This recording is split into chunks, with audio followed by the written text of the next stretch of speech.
महोदय मैं पुनः एक चीज कहना चाहूंगा महोदय, 30 सेकंड 45 सेकंड का समय चाहूंगा। आदरणीय परम श्रद्धेय, सीजीएल का मामला अभी भी गर्म है। यदि सरकार को लग रहा है वो सच्चे हैं तो सांच को आंच क्या करा लीजिए जांच, सांच को आंच क्या करा लीजिए जांच। और अब कब तक बहाना दीजिएगा कि ये विपक्ष की साजिश है? विपक्ष के सारे पे छात्र सड़कों पे नहीं है, सपने टूट रहे हैं, सपने नेशनल नाबूद हो रहे हैं, इसीलिए छात्र सड़कों पर है। और याद रखिएगा, उनके सपनों के बीच कोई आएगा, पहाड़ आए, दरिया आए या चट्टान आए, छात्र टकराएंगे महोदय। मैं फिर कहूंगा, यदि आप सच है तो सच को आंच क्या कराइए जांच, सीजीएल की जांच हो। मैं पुनः कहूंगा, खतियान आधारित स्थानीय नीति, विस्थापन नीति पुनः समीक्षा करते हुए लागू कैसे हो उस दिशा में राज्य को बढ़ना चाहिए। महोदय, यदि वास्तव में मैया सम्मान की राशि 2500 रुपए सम्मान है तो मैं चाहूंगा हम लोग एक सार्थक दिशा में बढ़िया महोदय। आज जितने भी माननीय हैं उनको बस की सुविधा दी जाए, जितने भी माननीय हैं अपने घर से ट्रेन की सुविधा से सदन आए, जितने भी माननीय हैं वो अपना टीए भत्ता का त्याग करे, जितने भी माननीय हैं यह जांच हो कि उनके बच्चे सरकारी स्कूलों में पढ़ते हैं या गैर सरकारी स्कूलों में पढ़ते हैं, निजी स्कूलों में पढ़ते हैं, इस विषय का भी जांच हो। अगर उसमें अगर कसौटी में उतरते हैं हम कहेंगे ये मैया सम्मान योजना है, और नहीं तो इसे केवल और केवल जिस सपने के साथ ये राज्य अलग हुआ था वो सपना कहीं ना कहीं अधूरा होगा महोदय। 2500 रुपया सम्मान की कसौटी नहीं होगा। सम्मान तभी होता है जब समानता से आता है, समानता है तभी सम्मान है। अगर समानता नहीं है महोदय तो किस सम्मान की आप बात करते हैं? अध्यक्ष महोदय, आदरणीय मुख्यमंत्री को दोबारा बहुमत से चुनकर आने के लिए भी धन्यवाद।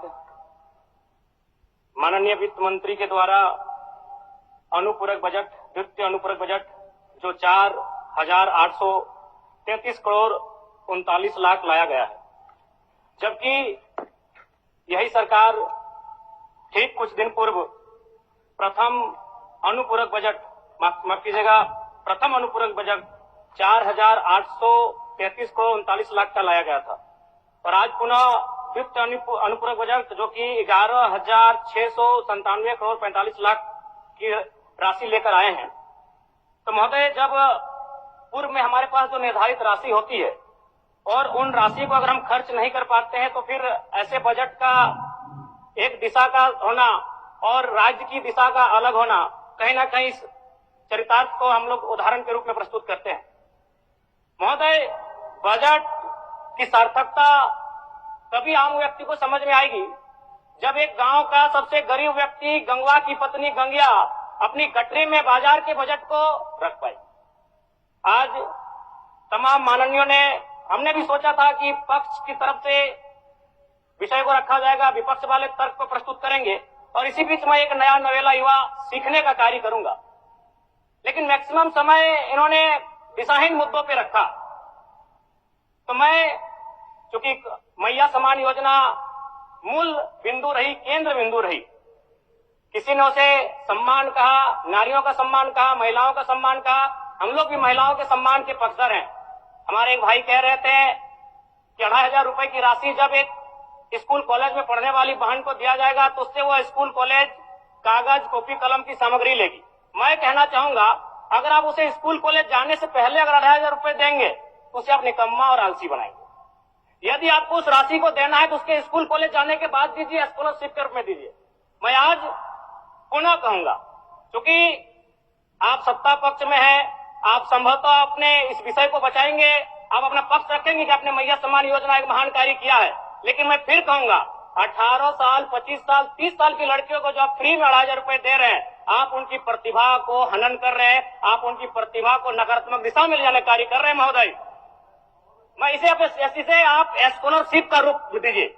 आपको 2500 रुपए देना है, स्कूल से पहले देंगे ना। मैं कह रहा हूं, मेरी भी सैकड़ों बहनें हैं गांव में, अगर आप स्कूल जाने से पहले 2500 रुपए उनके हाथ में देंगे, उस पैसे को वह गलत कार्यों में, गलत नहीं कहेंगे, कुछ ऐसे कार्यों में खर्च करेंगी जो लुभावनी हो। स्कूल जाने के बाद, अटेंडेंस के बाद अगर आप देंगे स्कॉलरशिप के रूप में तो वो बहन स्कूल तक जाएगी। दूसरा सवाल और एक महत्वपूर्ण विषय महोदय। एक मिनट माननीय सदस्यगण, सभा की सहमति हो तो सदन की कार्रवाई समाप्त होने तक समय बढ़ाई जाए। बोलिए, अब समाप्त करिए, बोलिए। महोदय, यदि वास्तव में मैया सम्मान की राशि 2,500 रुपए सम्मान है, तो मैं चाहूंगा हम लोग एक सार्थक दिशा में बढ़िया महोदय। आज जितने भी माननीय हैं उनको बस की सुविधा दी जाए, जितने भी माननीय हैं अपने घर से ट्रेन की सुविधा से सदन आए, जितने भी माननीय हैं वो अपना टीए भत्ता का त्याग करे, जितने भी माननीय हैं यह जांच हो कि उनके बच्चे सरकारी स्कूलों में पढ़ते हैं या गैर सरकारी स्कूलों में पढ़ते हैं, निजी स्कूलों में पढ़ते हैं, इस विषय का भी जांच हो। अगर उसमें अगर कसौटी में उतरते हैं, हम कहेंगे ये मैया सम्मान योजना है, और नहीं तो इसे केवल और केवल जिस सपने के साथ ये राज्य अलग हुआ था वो सपना कहीं ना कहीं अधूरा होगा महोदय। 2,500 रुपया सम्मान की कसौटी नहीं होगा। सम्मान तभी होता है जब समानता से आता है, समानता है तभी सम्मान है। अगर समानता नहीं है महोदय तो किस सम्मान की आप बात करते हैं महोदय? मैं पुनः एक चीज कहना चाहूंगा महोदय, 30 सेकंड 45 सेकंड का समय चाहूंगा। आदरणीय परम श्रद्धेय, सीजीएल का मामला अभी भी गर्म है। यदि सरकार को लग रहा है वो सच्चे हैं तो सांच को आंच क्या करा लीजिए जांच, सांच को आंच क्या करा लीजिए जांच। और अब कब तक बहाना दीजिएगा कि ये विपक्ष की साजिश है? विपक्ष के सारे पे छात्र सड़कों पे नहीं है, सपने टूट रहे हैं, सपने नेशनल नाबूद हो रहे हैं, इसीलिए छात्र सड़कों पर है। और याद रखिएगा, उनके सपनों के बीच कोई आएगा, पहाड़ आए, दरिया आए या चट्टान आए, छात्र टकराएंगे महोदय। मैं फिर कहूंगा, यदि आप सच है तो सच को आंच क्या कराइए जांच, सीजीएल की जांच हो। मैं पुनः कहूंगा, खतियान आधारित स्थानीय नीति, विस्थापन नीति पुनः समीक्षा करते हुए लागू कैसे हो उस दिशा में राज्य में बढ़ना चाहिए। और महत्वपूर्ण विषय महोदय, मैं ये कहना चाहूंगा, हो गया माननीय जयराम कुमार जी, हो गया। धन्यवाद महोदय। सरकार के